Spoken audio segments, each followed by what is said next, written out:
Hello everybody, this is Rachna and I'm here with conjunctions for you.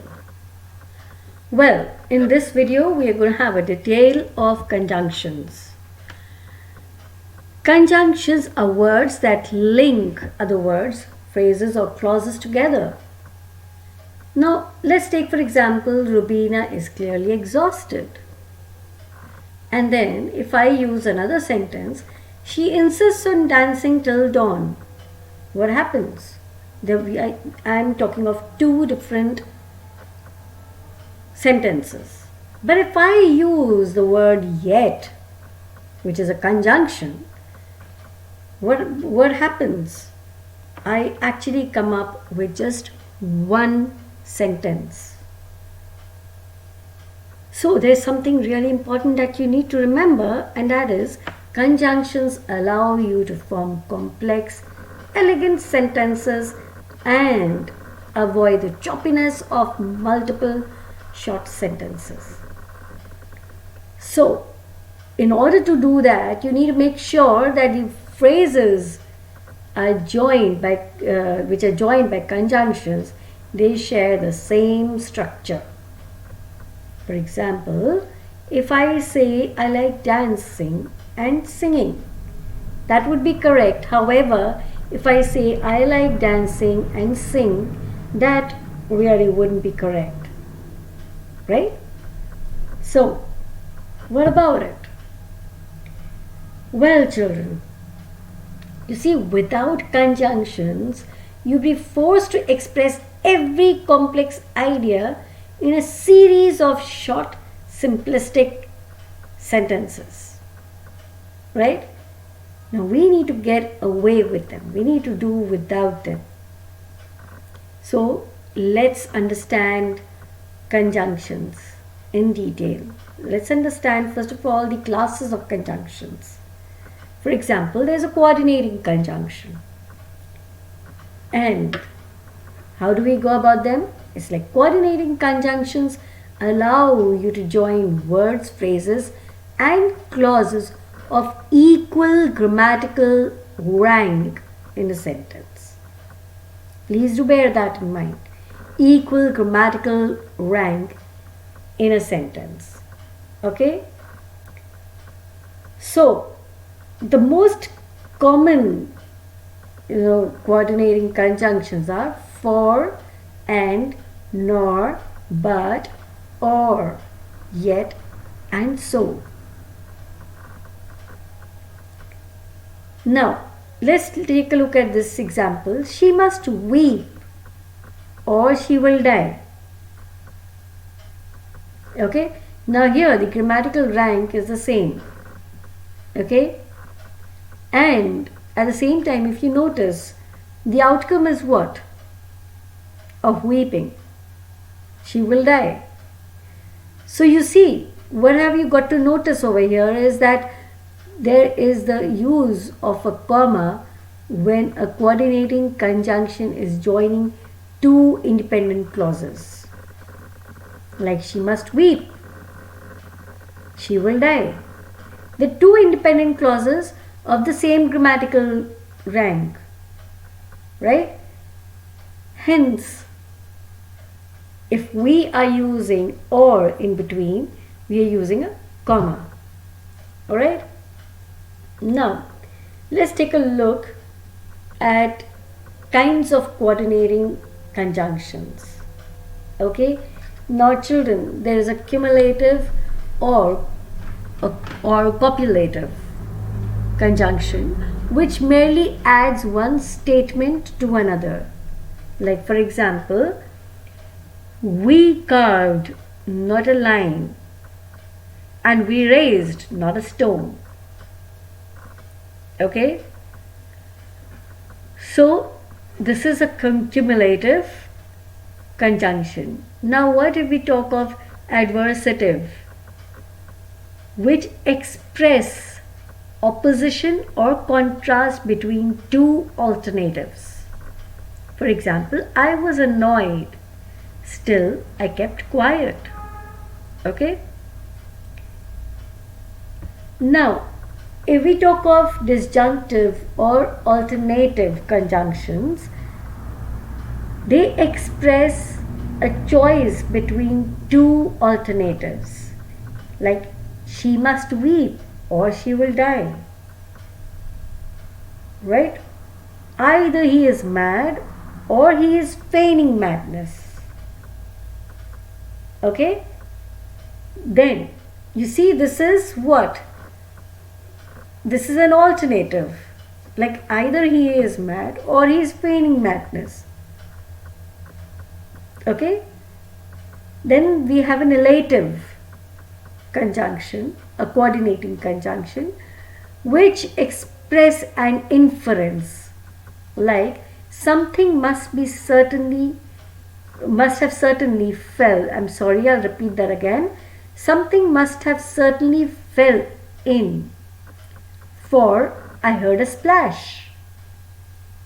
Okay, so what are correlative conjunctions? Correlative conjunctions are pairs of conjunctions that work together.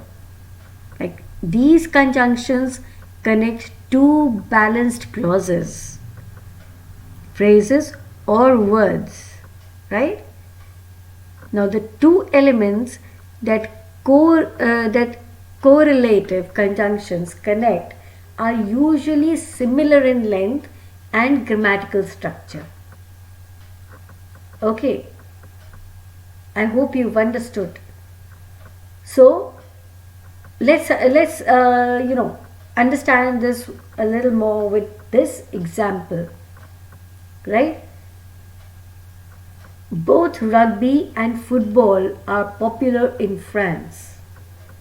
Okay, now what happens? We have common correlative conjunctions which are used are either or, neither nor, and not only or but also.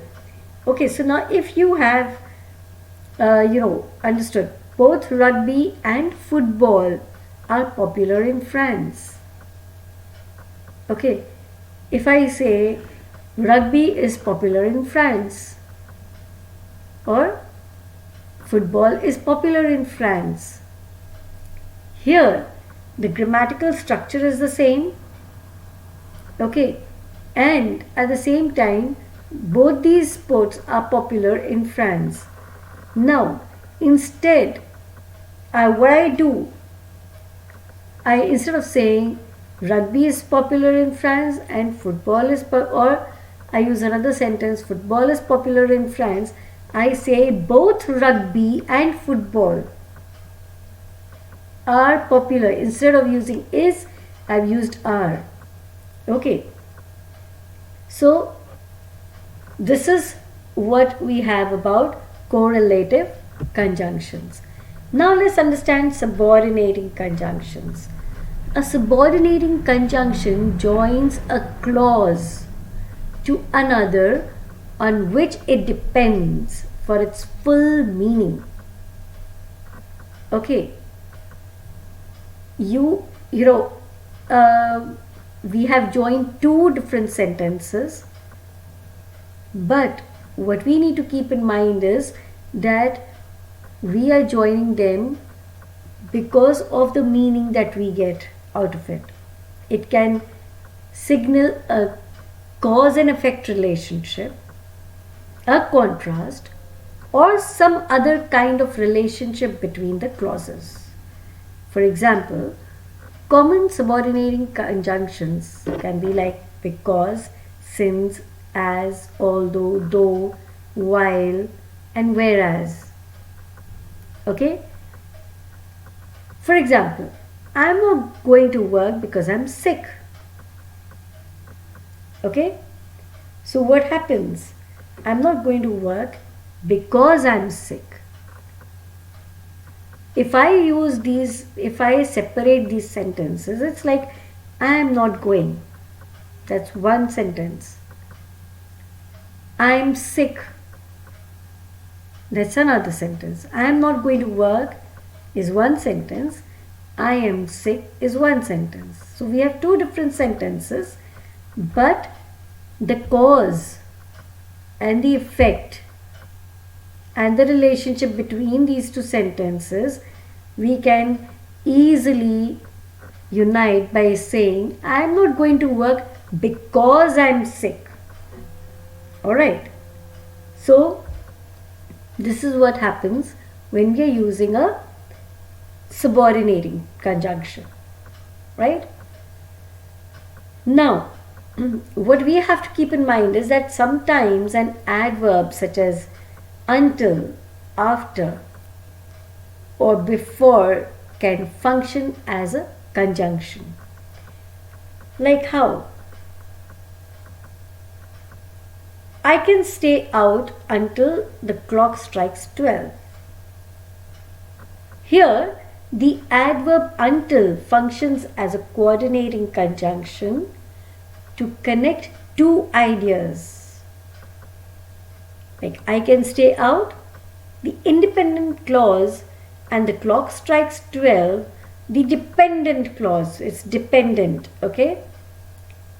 So the independent clause could stand alone as a sentence, and the dependent clause depends on the independent clause to make sense. It's the same way as I just now spoke to you about I'm not going to work because I'm sick. Okay? So, I hope this is really clear with you. Now, the subordinating conjunction doesn't need to go in the middle of the sentence. It has to be part of the dependent clause. But the dependent clause can come before the independent clause. Okay?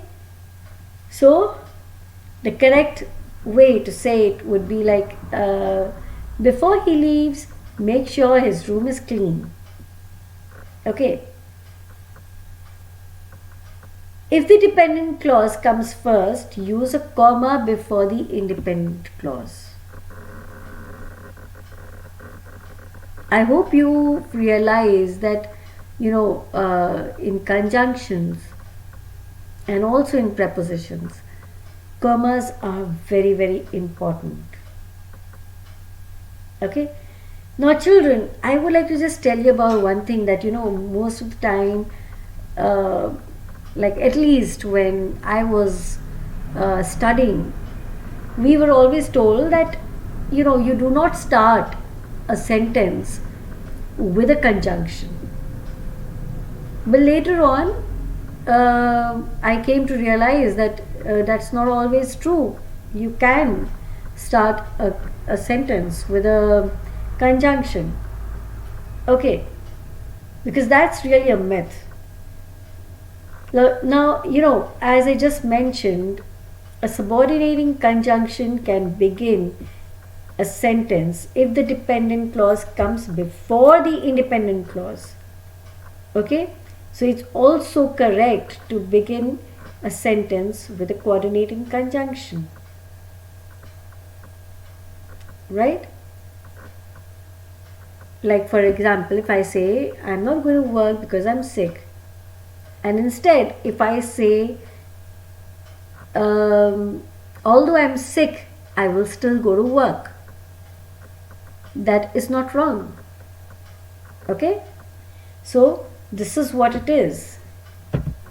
I have for you a few subordinating conjunctions like after, although, as if, as long as much as soon as though, because, before, by the time, even if, even though, if, in order that, in case, in the event that, lest, now that, once, only if, provided that, since, so, supposing that, then, though, till, unless, until, when, whenever, where, whereas, wherever, whether or not. That's whether or not, while. So you have some of these subordinating clauses there for you. Well, I come to the end. Thank you so very much. Have a great day. Bye-bye. Take good care of yourself.